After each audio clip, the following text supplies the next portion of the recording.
Good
morning, ladies and gentlemen. My name is Representative Glen Bradley, and we're here today to talk about the introduction of two bills that are critical to the future of the state of North Carolina and the United States of America. I'd like to start by talking about House Bill. It's House Resolution 982, opposition to the suspension of habeas corpus in the National Defense Authorization Act. We're going to start with Jeff Lewis, who is the National Director of the Patriot Coalition and co-founder of the Intolerable Acts Org Action Center. Thanks, sir. Good morning, ladies and gentlemen. When the Founding Fathers decided to pull away from Great Britain, they wrote the Declaration of Independence, and in it they cited several grievances they had against King George and against the Parliament in England. Since 9/11, 2001, Congress, then President Bush, now President Obama, under both political parties, this is not a partisan issue, the courts, including the United States Supreme Court, have committed numerous intolerable acts, including the Patriot, you can't call it this, but the Patriot Act, which has nothing to do with patriotism, the Military Commissions Act of 2006, Military Commissions Act of 2009, the 2007 John Warner National Defense Authorization Act, the Enemy Expatriation Act is in the pipeline, the Veterans Disarmament Act is passed, and the chairman of the Homeland Security Committee has introduced a bill called the See Something, Say Something Act, which would codify into law an Obama administration policy that was initiated by the Department of Homeland Security's Homeland Security Advisory Council on Countering Violent Extremism, that says people that believe in the Constitution, limited government, veterans, anybody that raises a voice against what a rogue federal government is doing are potential domestic terrorists. These are intolerable acts. On Bill of Rights Day, 2011, the United States Senate issued a death knell to the Bill of Rights. If you're from North Carolina and know North Carolina history, you'll know that North Carolina refused to even ratify the Constitution until there was a Bill of Rights attached. The 2012 National Defense Authorization Act violates over half of the Bill of Rights. All told, it violates over 14 provisions of the Constitution and Bill of Rights. Every member of every public servant swears an oath to uphold and defend the Constitution. Not their political party, not their own personal political ambitions, but the Constitution of the United States. At the North Carolina Ratification Convention, Mr. Lenore, whom the Lenore County was named after, said, "A Constitution ought to be understood by everyone. The most humbling and trifling characters in the country have a right to know what foundation they stand upon." He continued for some time, but he also said, "It is natural for men to aspire to power. It is the nature of mankind to be tyrannical. Therefore, it is necessary for us to secure our rights and liberties as far as we can. Benjamin Franklin said, "A great empire, like a great cake, is most easily diminished at the edges."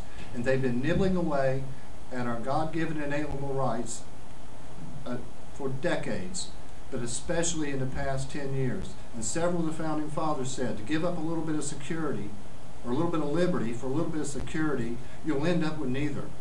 Some went as far to say that you deserve neither. 2012 National Defense Authorization Act authorizes the indefinite detention of American citizens, of any person in the United States. Senator Lindsey Graham said on the floor of the United States Senate that the entire world is a battlefield, including the homeland. And they refer to this nefarious, ambiguous laws of war without any citation of article, section, clause. They claim that they're operating under the laws of war when they're detaining Al-Qaeda or enemy combatants in the wars on terror. 2001, September 18th, Congress passed it on the 14th. President Bush signed it on September 18th, the authorization for use of military force. And for the first time in U.S. history, we didn't declare war on a country, we declared war on a concept, a method. Terror is a tactic. It's not a country. There's no one to surrender. It's a never-ending war. It's like the war on drugs, the war on poverty. Except this is a war where U.S. soldiers are dying. Congress has codified into law an executive branch policy that allows the President of the United States, and if you trusted the last one, or if you trust the current one, or you think you can trust the next one, to not detain you indefinitely without due process, or without the right to a trial, without the right to an attorney, without the right to accuse or to confront your accusers. This is not America. This is a police state. This is like the former Soviet Union. It's got to stop. Just yesterday, U.S. District Judge in Hedges v. Obama issued an order and opinion that validates the vast majority of the positions, analyses, and opinions in the resolution, the NDAA resolution that Representative Bradley has introduced. The Patriot Coalition and the Oath Keepers, of which Representative Bradley is a founding member of the Oath Keepers, have partnered together to form the Intolerable Acts Action Center to address what Congressman Paul said the NDAA does to the Fifth Amendment, what the Patriot Act did to the Fourth. If we cannot be like Pastor Niemöller in Germany, who said when they came after the trade unionists, I didn't say anything because I wasn't in the union. When they came after the Jews, I didn't say anything because I wasn't a Jew. When they came after me, there was nobody left to say anything. We have to learn from history's mistakes. Stuart Rhodes, founder of the Oath Keepers, said that we are at a crossroads. What's going on now in our federal government, and a lot of complicity by state governments looking the other way, saying it's not my job. If you took an oath to support and defend the Constitution, it's your job.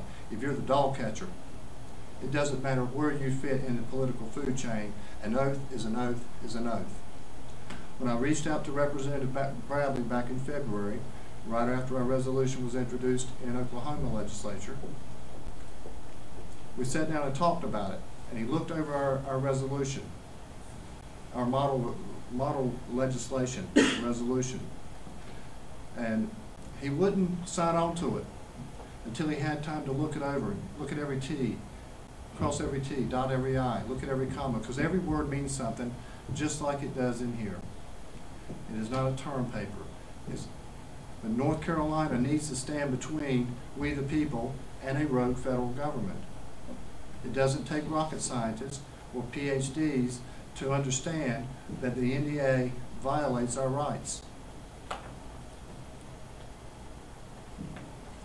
Representative Bradley's also introduced HJR 983 on Agenda 21. If you're not familiar with what Agenda 21 and Sustainable Development is, if you're old enough to remember the former Soviet Union, Mikhail Gorbachev, an avowed atheist, in cahoots with the United Nations, and Maurice Strong, head of the Rio Earth Summit, have created a bastardization that rivals and is intended to rival and or replace the Ten Commandments, God, and country. I strongly urge every citizen in North Carolina to reach out to their state legislators, reach out to their members of Congress, and say, no more. I also encourage you to go to the intolerableacts.org. We have resolutions for sheriffs, county commissioners, and state legislators from across the country, all 100 counties, for county commissioners in North Carolina, along with several other states. If you don't see one for your state, for your county, send us an email at solutions@theintolerableacts.org, and we'll have it in your hands in 2 days. God bless America and those that defend her. Thank you. Thank you, Jeff. Okay, and now we're also going to hear from Rocco Pasciria, the Communications Director of FoundersTruth.org, and he's going to talk about actions in other states regarding the National Defense Authorization Act. Thank you. I work with Founders Truth. The website is FoundersTruth.org. We are based right in the Triangle. I would like to demystify what the 10th Amendment is and why this is relevant for us. The 10th Amendment is very simple. It reads, 10th Amendment to the U.S. Constitution, the powers not delegated to the United States by the Constitution nor prohibited by it to the states are reserved to the states respectively or to the people.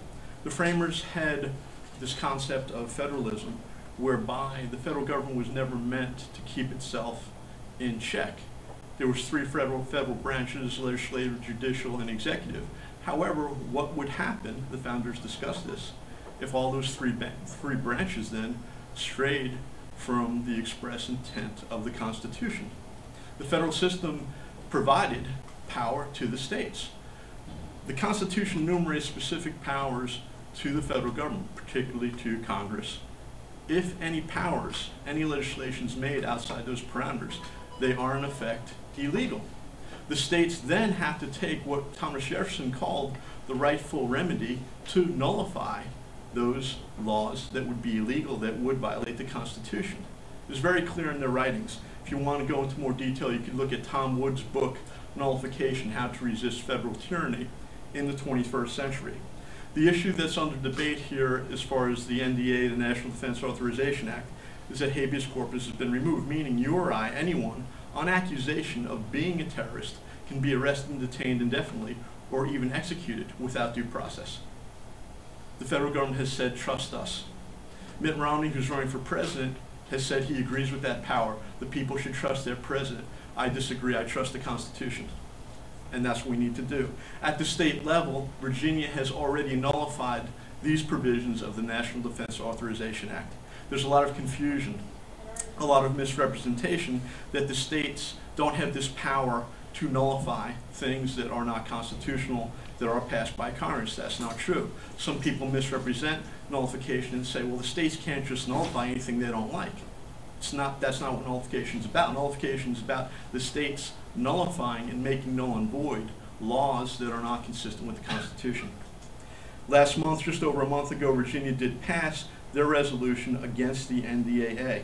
I'll read from a press release April 18, 2012 from the 10th Amendment Center.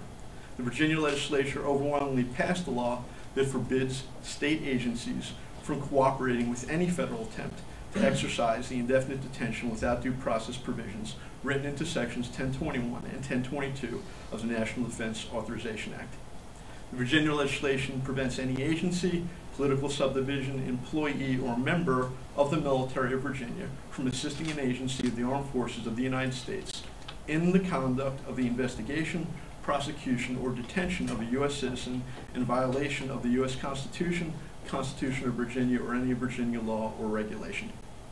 Several states had recently passed resolutions condemning those provisions of the NDAA, but Virginia was the first state to pass a law refusing compliance with those sections. In the 1850s, northern states felt that habeas corpus was so important that they passed laws rejecting the Federal Fugitive Slave Act.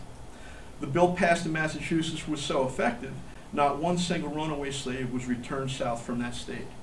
Virginia joins in that great American tradition. When the federal government passes unconstitutional so-called laws destructive to liberty, it's the people and the states that will stand up and say no. May now North Carolina follow the lead that was taken by Virginia last month. Thank you.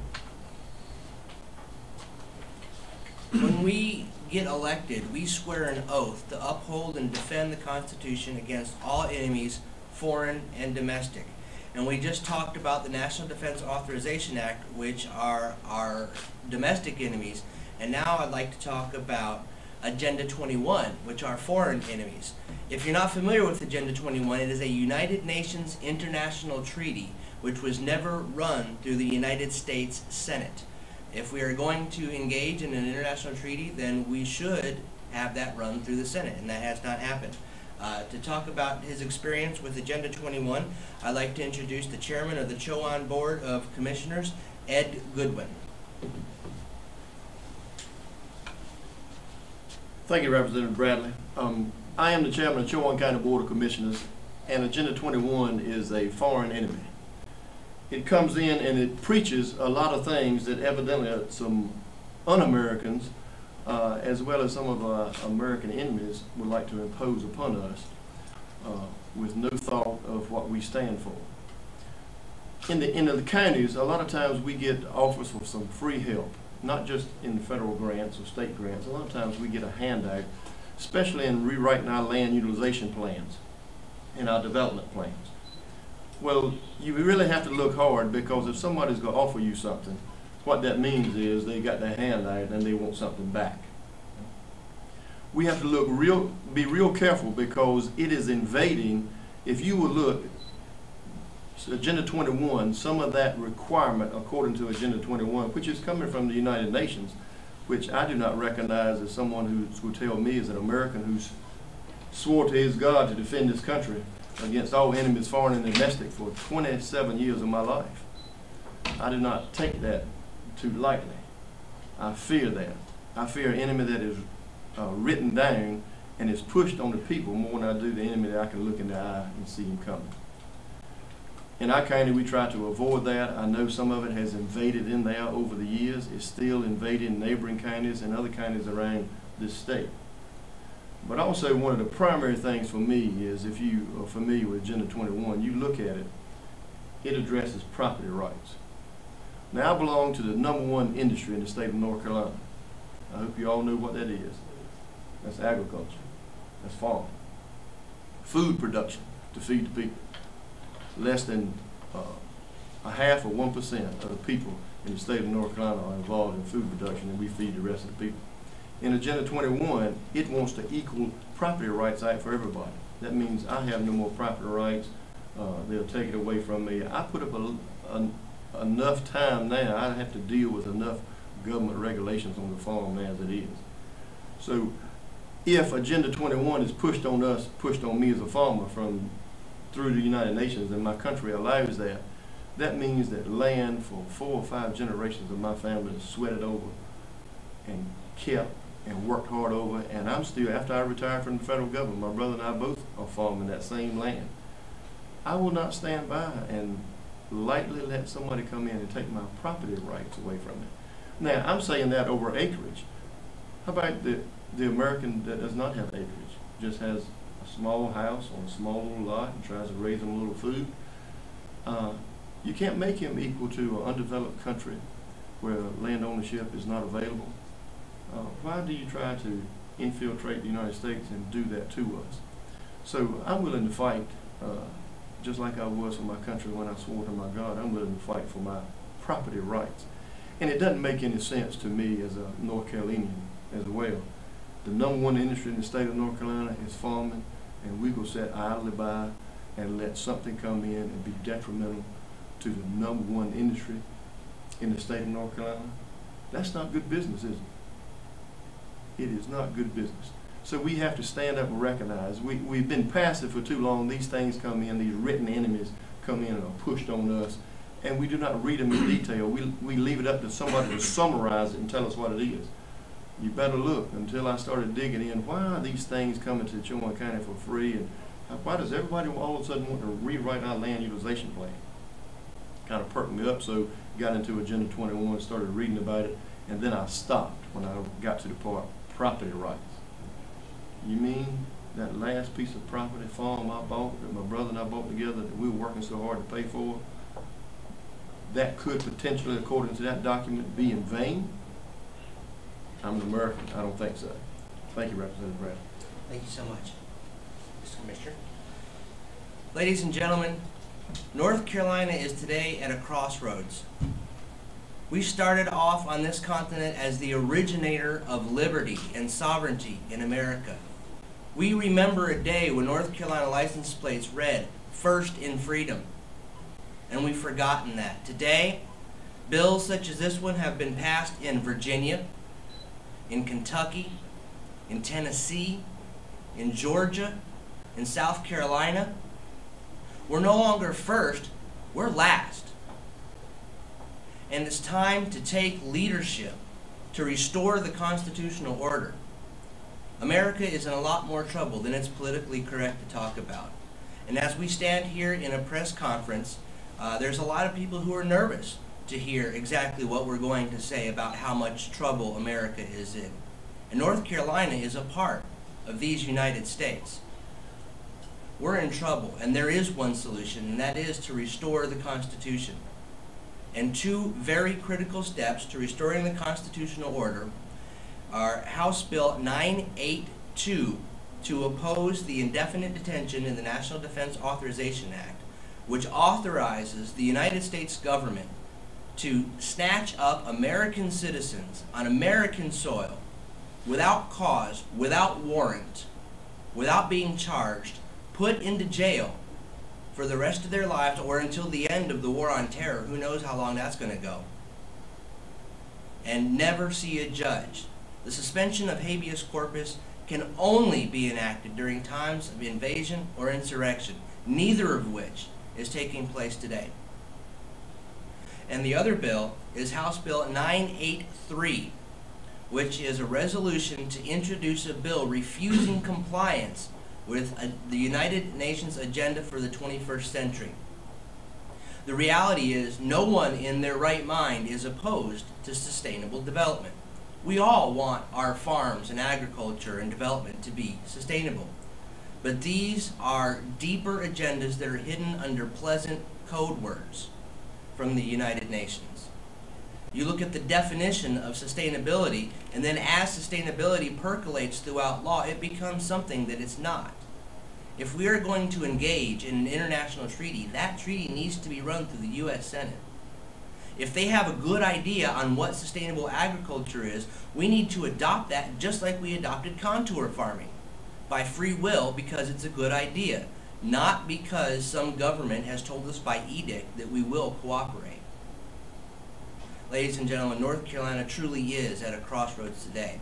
Are we going to continue to be last?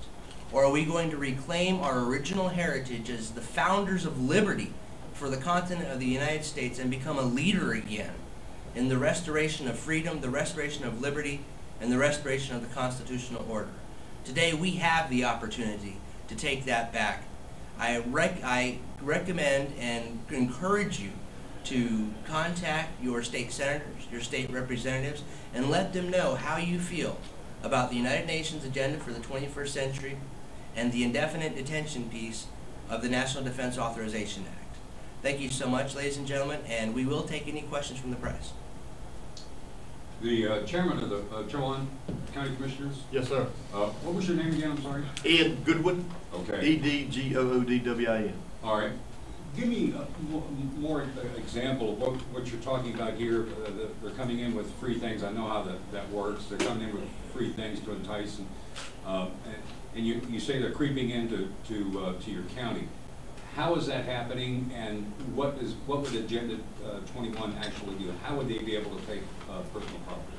Well, I don't know how they would do it, but I do not trust the United Nations, and I do not trust anything that comes from a foreign country that is not approved by my government. I have done a lot of things for my government, state and federal, that I necessarily do not agree with, but I'm a good American. So the United Nations cannot tell me what to do. But their rule on saying God gave us this land, therefore nobody should own it. It should be shared with everyone. Well, we're not equal in this room. I'm taller than you are. I'm probably heavier than you are, so we're not equal. God didn't make us equal like that. How can a government make us equal and take away something we work for, for so long? Creeping into the local governments and everything, I have one thing in mind that has always bothered me in our development plans now, our land utilization plans.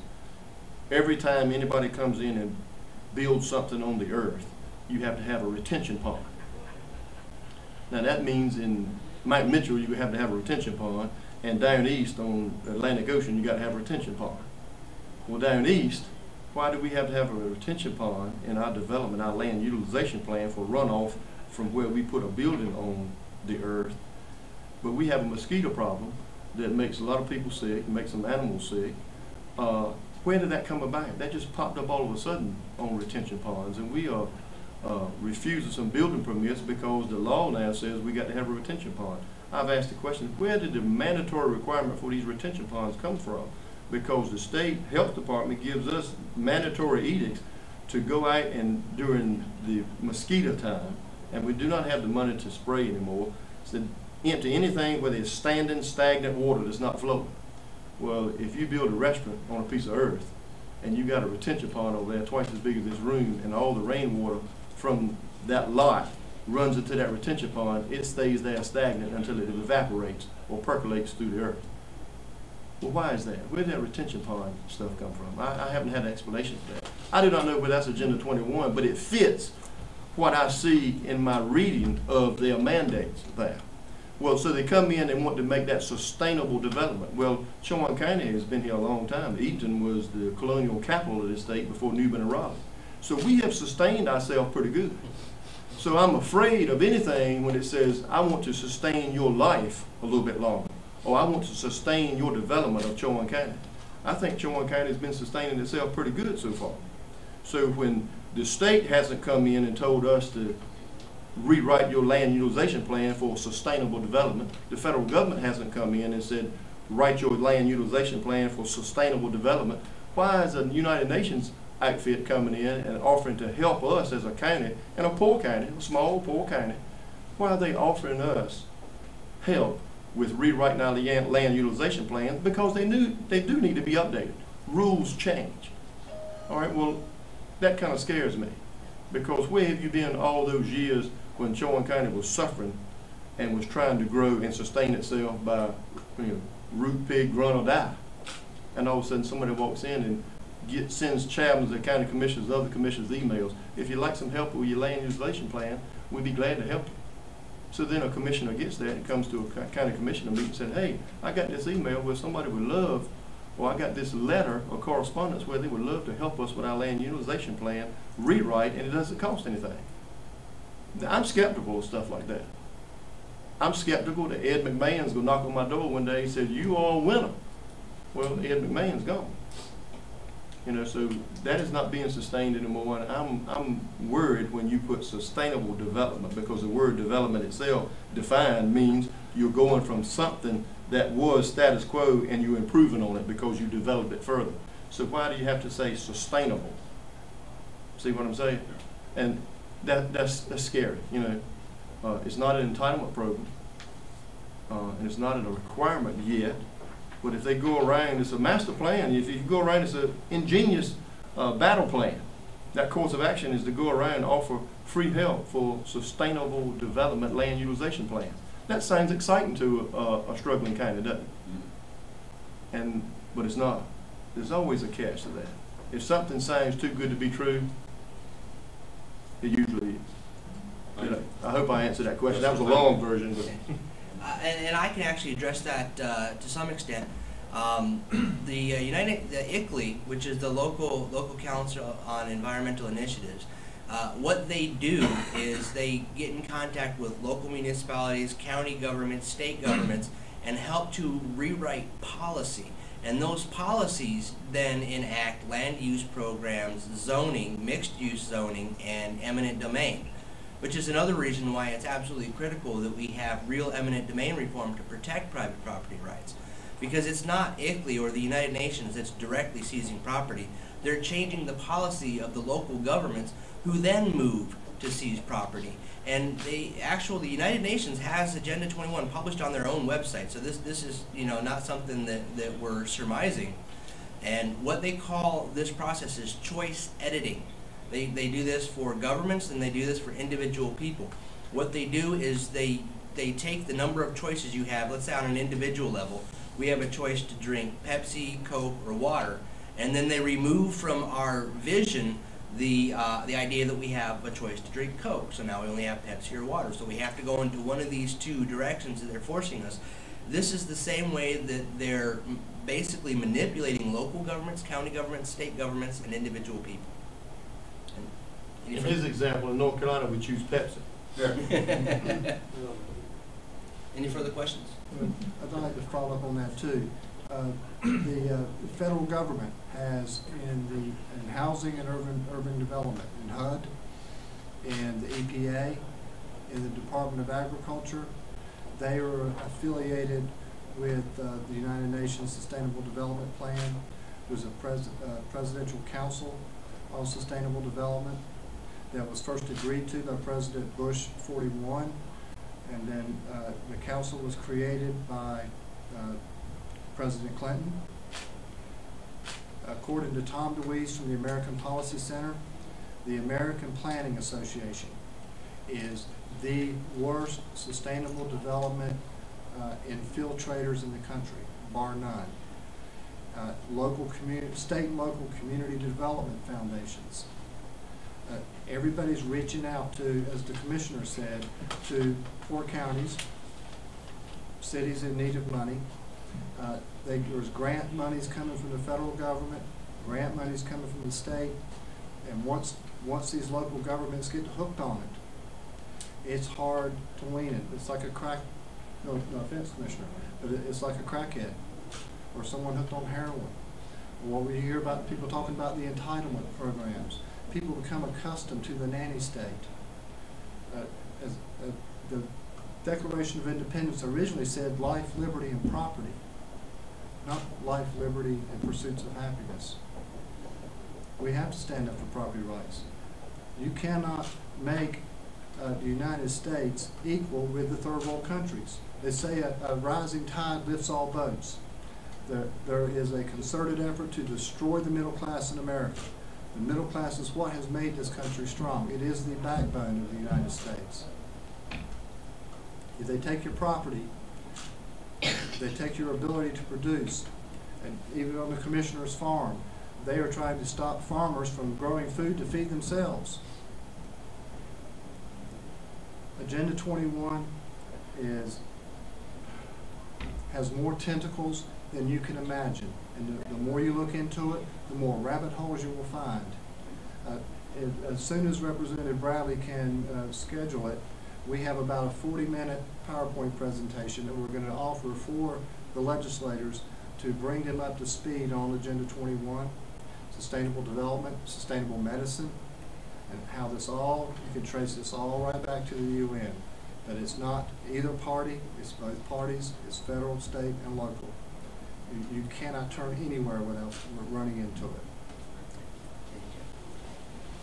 Any further questions? I got one. Yes, sir. I get involved in politics in 2009. I'm a little bit undressed here for what y'all are doing, but I got involved with the Tea Party in 2009 because I was living in Glen Bradley on the 912 thing, and I just said I was unemployed, didn't have a job, frustrated. And I said, I can be frustrated, sit here and say, woe is me, or I can stand up and do something about it. So at that point, I said, I'm going to stand up and do something about it. And since 2009, I've been doing this. I'm currently a member of the Wilson NC Party and the Christian Party of America. But hearing this and hearing what I've learned from 2009 to this day and Agenda 21, I knew about Agenda 21 a year ago. I've been studying like y'all been doing research in it. Like I said, it's on the internet. But it's making me think, do I vote? I can't trust a Democrat. I can't trust a Republican. We don't know who's real. We don't know who's false. We don't know who's. It's really put a stumbling block in front of me. And I think I only speak for myself, but I speak for a lot of American citizens. Who's real? Who is for we the people, or who is for the lobbyists and for the special interest groups? Who's real? The reality is you can't trust any politician. The only thing you can trust is principle. And what I tell people is to read the Constitution, the federal Constitution, and to read the state Constitution and vote according to what they say. Never vote according to the person, whether they have a good hairstyle or you like the way they talk. Read the Constitution, vote according to their record. If they violate it, vote them out. And at the end of the day, that will readjust the course of our government onto the right path. Don't ever trust people or a party or a politician. Trust the documents that we agreed to. All right. Thank you so much, ladies and gentlemen. I really appreciate your participation. I would like to once again recommend House Bill 982 and House Bill 983. Thank you very much. Have a wonderful day. I have one more comment. Both House Bill 982 and 983 are on the intolerableacts.org website, right at the very top, so you can download them and read them yourself. The court case of the U.S. District Judge that has suspended parts of the NDAA is also there. There's 68 parts pending. Major Dave from Franklin County, GOP. This was He does a lot of Tea Party speaking all over. Please do me a favor, if you can search it on Facebook, you're not going to find it. Major Dave is like,